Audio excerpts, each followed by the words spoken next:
Rising cases of HMPV is already starting to create widespread panic with fears of a potential global health crisis. As the virus spreads rapidly within China, the world is left in dark about the extent of the breakout.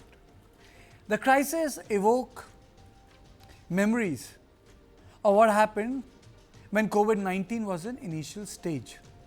China failed to disclose the enormity of the situation. It failed to disclose information to World Health Organization, which it controls now because Americans have exited it. And ultimately, the pandemic consumed 6 to 9 million lives worldwide. A similar silence is now being observed as HMPV spreads, raising questions whether this is merely a flu-like illness or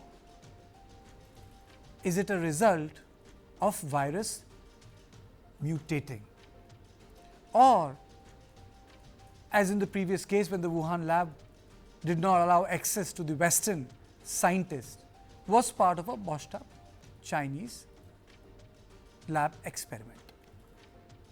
The World Health Organization is yet to make a statement on the outbreak, and it's consistent in its position, which is that it is watching the situation closely. Now let me introduce my panel: Dr. Sunila Garg, advisor to ICMR, and Dr. Vinay Kansu, senior consultant, respiratory and critical care in the Press Apollo Hospital. Thank you both of you. Let me begin by asking one question to both of you. Dr. Garg first. How seriously HMPV is supposed to be taken? One thing I like, first of all, thank you for having me on the show. And I'd like to say that when we talk about human metapneumovirus, it predominantly is affecting respiratory system, but it is known since long, since 1958 as early as possible. And from 2001, we had, a cluster of 28 cases in Netherlands. So since then, across the world, we'll say that, we have number of cases, and predominantly these cases are milder in nature. Now you see the concern is because that we have huge number of cases with all the facilities being overcrowded, full hospitalization being there in our neighboring country, China, and which happened during COVID times also, and which, the organization and Chinese people never took it seriously. So that is why we are worried. That is the reason of worry.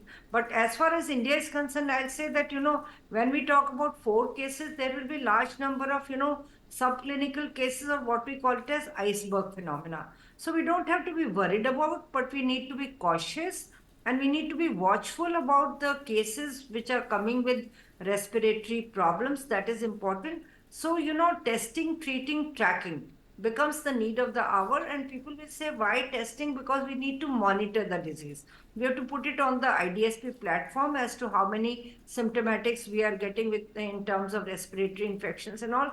Because you see, if we have to see, the symptoms are like that of any respiratory infections like cough, cold, when we call of running nose, or we say wheezing, or so like that, or fever. So like that way, we have got similar type of, symptoms as that of respiratory infections. We need to be watchful, we need to be careful, and we need to follow all the precautions, but at the same time, we need not panic. That is important. And all the necessary instructions have been given to the healthcare providers, and the need is now to create awareness till the last mile. That is important. Okay. Dr. Kansu, my question is in context of COVID.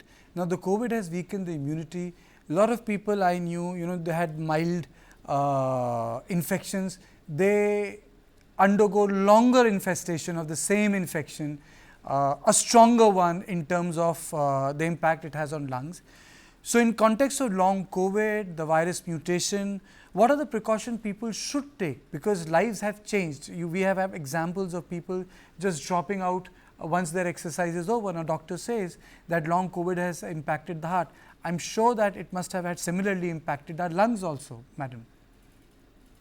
See, at the moment, what information we have regarding the HMPV virus, which is the human metapneumovirus, if we go by the past information, this is just a respiratory virus which remains confined to the respiratory system, which means that it doesn't go to the other system. It is unlikely to cause long COVID-like symptoms, which is a good news, of course.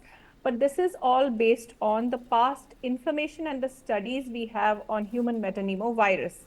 Now, since there is a surge in the number of cases, which is coming through the social media and videos which we have seen from China, which is a news which is still to be corroborated. There is no official statement from the Chinese government. Till there is further information and till we know if there is a new mutation which has happened into this virus, which is coming up, we cannot say anything very, very specifically. The best way possible is to prevent it